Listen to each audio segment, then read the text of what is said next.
बच्चों, आज हम हिंदी में पढ़ेंगे गद्य में पार्ट 8 मेघालय का एक गांव मायलेनो। ठीक है, आज हम गद्य में पढ़ेंगे मेघालय का एक गांव मायलेनो, जो भारत का सबसे साफ सुथरा और सुंदर गांव है, जहां बिल्कुल भी प्रदूषण नहीं है। उस गांव के बारे में जानेंगे। इसकी लेखिका है श्रीमती अनीता सक्सेना। पाठ को प्रारंभ करने से पहले हम अनीता सक्सेना जी के बारे में संक्षिप्त में कुछ बातें जानते हैं। अनीता सक्सेना का जन्म 7 नवंबर सन 1956 को ग्वालियर मध्य प्रदेश में हुआ। वे कला व साहित्य के क्षेत्र से जुड़ी हुई हैं। वर्तमान में भोपाल में रहती हैं। उन्हें राज्यपाल द्वारा मध्य प्रदेश की स्टार यूनिसेफ वॉलंटियर पुरस्कार से सम्मानित किया गया। उन्होंने देश विदेश में कई जगहों की यात्राएं की हैं। उनके यात्रावृत्त विभिन्न पत्र पत्रिकाओं में प्रकाशित होते रहते हैं। वे जहाँ जहाँ मतलब यात्रा करती हैं, उस यात्रा के बारे में कई पत्र पत्रिकाओं में छपते रहते हैं। टेलीविज़न और आकाशवाणी के कार्यक्रमों में कहानी, कविता, पठन के माध्यम से सक्रिय हैं। कौन? अनीता सक्सेना। तो बच्चों, ये थी अनीता जी के जीवन के बारे में संक्षिप्त जानकारी। अब हम पाठ प्रारंभ करते हैं। हाल ही में मुझे मेघालय जाने का मौका मिला। अनीता सक्सेना जी जब यात्रा कर रही थी मेघालय का, तो उसी यात्रा के बारे में ही है। ठीक है, उन्होंने क्या देखा, क्या महसूस किया, उसके बारे में। हाल ही में मुझे मेघालय जाने का मौका मिला। मेघालय यानी बादलों का घर। मेघालय की राजधानी शिलोंग है। वहां पहुंचकर मुझे पता चला कि शिलोंग से 75 किलोमीटर दूर घने जंगलों के बीच बसा है। मेघालय जो है ना, शिलोंग से 75 किलोमीटर दूर जंगलों के बीच बसा है। एशिया का सबसे साफ सुथरा गांव कहा जाने वाला मायलेनो। ठीक है, कहाँ बसा है? शिलोंग से 75 किलोमीटर दूर घने जंगलों के बीच में बसा है मायलेनो गांव, जो सबसे साफ सुथरा कहा जाता है और सबसे साफ सुथरा गांव भी है। और मैंने वहां जाने का मन बना लिया। हमारी यात्रा शुरू हुई। जल्द ही हम पहाड़ों के ऊपर थे। कहीं पहाड़ी झरने गिर रहे थे, तो कहीं घने जंगल थे। मैंने देखा कि लोगों ने बांस को आधा काट कर उसकी नाली बना दी थी। इससे पहाड़ से तेज धार में गिरने वाले पानी को उसका सहारा मिल गया था। जो पहाड़ से पानी गिर रहे थे, झरने बह रहे थे, वहाँ पर बांस को काटकर, बड़े बड़े बांस होते हैं जंगलों में, तो उन बांस को काटकर एक नाली की तरह रख दिया गया था, जिससे पानी नीचे, जिसको जरूरत है आवश्यकता अनुसार, उन्होंने उसका उपयोग भी किया। आसमान में रुई के फाहों जैसे बादल उड़ रहे थे। लेखिका ने देखा कि आसमान में रुई के फाहों जैसे, जैसे रुई का छोटा छोटा फाह होता है ना, वैसे ही फाहों जैसे बादल उड़ रहे थे। पहाड़ पर चढ़ते वक्त हमारी कार के कांच पर नन्ही नन्ही बूंदें दिखने लगी। मैंने कहा, अरे बारिश आ गई। गोविंद कार रोककर बोला। गोविंद कौन है? ड्राइवर है। नहीं मैडम जी, यह बारिश नहीं, बादल है। आप बाहर निकल कर देखिए जरा। और सच में बाहर बिल्कुल बारिश न थी। गोविंद ने लेखिका को बताया कि यह बारिश नहीं, आप बाहर निकल कर देखिए। तो क्या है वो? कार के ऊपर से बूंद बूंद मिलकर पानी की धारा बहने लगी थी, लेकिन ऐसे बाहर हाथ फैलाओ तो कुछ हाथ नहीं आता था। अद्भुत नजारा था। वो बादल थे। ठीक है, अद्भुत नज़ारा था। चारों तरफ सफ़ेद बादलों का समंदर लहरा रहा था। जहां हम खड़े थे वहां से 10 मीटर की दूरी पर कुछ भी नजर नहीं आ रहा था। सड़क से गुजरती सारी गाड़ियों ने अपनी इमरजेंसी लाइट जलाई थी। सामने से भी गाड़ियां आ रही थी। सभी बहुत ही धीमे और एक के पीछे एक चल रही थी ताकि कोई दुर्घटना ना घट जाए, क्योंकि 10 मीटर तक आगे कुछ भी नहीं दिख रहा था। तो स्वाभाविक सी बात है कि सभी जो गाड़ी थी सभी ने अपने गाड़ियों की लाइटें जला रखी थी और उसकी गति जो थी, गाड़ी की गति वो भी काफी धीमी थी ताकि कोई दुर्घटना ना हो।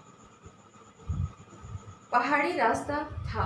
एक तरफ हजारों मीटर गहरी खाई थी, दूसरी तरफ पहाड़। धुंध में रास्ता कुछ समझ नहीं आ रहा था। एक छोटी सी जगह पर गोविंद ने गाड़ी रोककर एक टैक्सी वाले से द्वाकी का रास्ता पूछा। ड्राइवर ने गाड़ी रोकी। ड्राइवर का नाम क्या था? गोविंद। उसने गाड़ी रोकी और एक टैक्सी वाले से पूछा कि द्वाकी नामक स्थान है, पूछा कि कहाँ है। द्वाकी मुख्य सड़क पर बसा एक छोटा सा शहर है। टैक्सी वाला बोला, मैं वहीं जा रहा हूँ, मेरे पीछे पीछे चले आओ।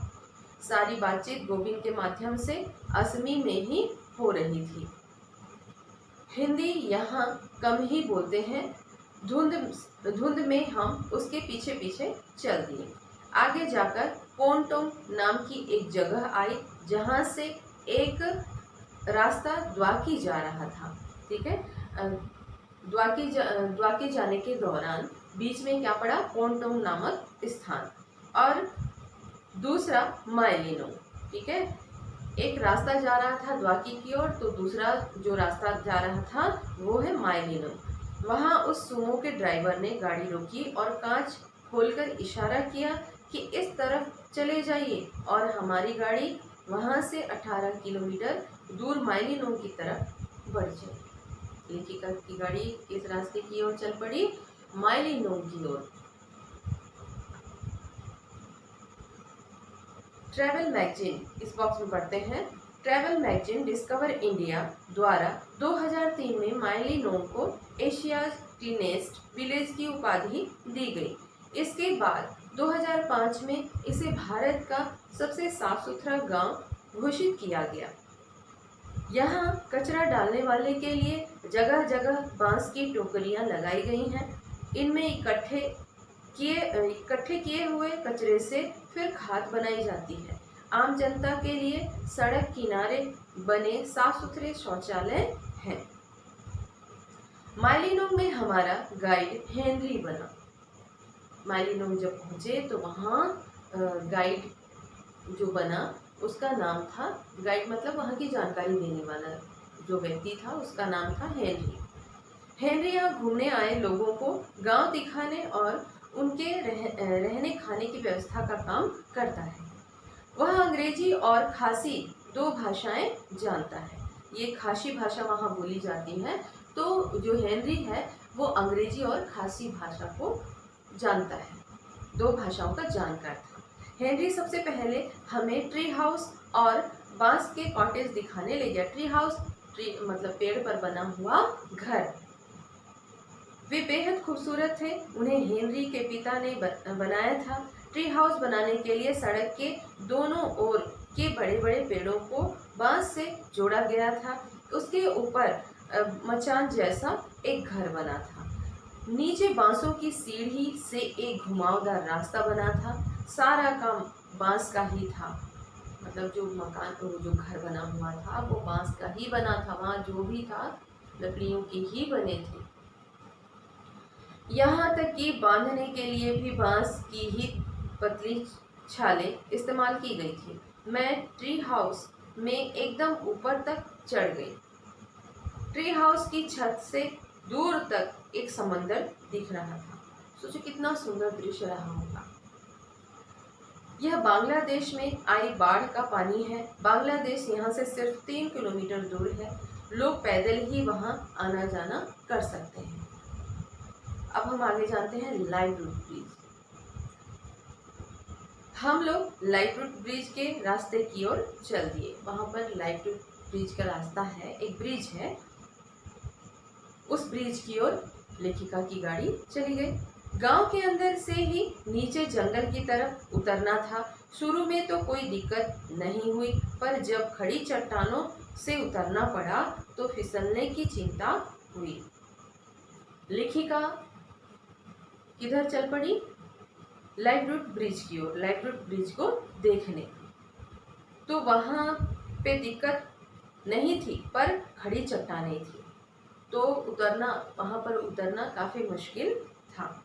मुझे यह ख्याल बार बार सताने लगा कि चढ़ते समय क्या हाल होगा। खैर, हम धीरे धीरे नीचे उतरते गए। कहीं कहीं पर पक्की सीढ़ियां भी बनी थीं। चारों तरफ घना जंगल था। हमारे सिवा वहां और कोई नहीं दिख रहा था। शायद कम ही लोग आते होंगे यहाँ। नदी के तेज बहाव की आवाज आ रही थी। जल्दी ही रूट ब्रिज हमें दिखाई दे गया। जिस ब्रिज को देखने के लिए लेखिका हेनरी के साथ निकल पड़ी थी, वह ब्रिज दिखाई देने लगा था। अद्भुत दृश्य था। नीचे तेज बहती वाहथेलोंग नदी और उसके ऊपर लाइववुड ब्रिज। जहाँ लाइववुड ब्रिज था उसके नीचे कौन सी नदी बह रही थी? वाहथेलोंग नदी बह रही थी। लाइववुड ब्रिज यानी रबर के पेड़ों की मोटी मोटी जड़ों को जोड़कर बनाया गया पुल। ठीक है, रबर के बड़े बड़े पेड़ थे, उन्हीं के जड़ों, उनकी मोटी मोटी जड़ों को जोड़कर बनाया गया पुल था। वो कौन सा था?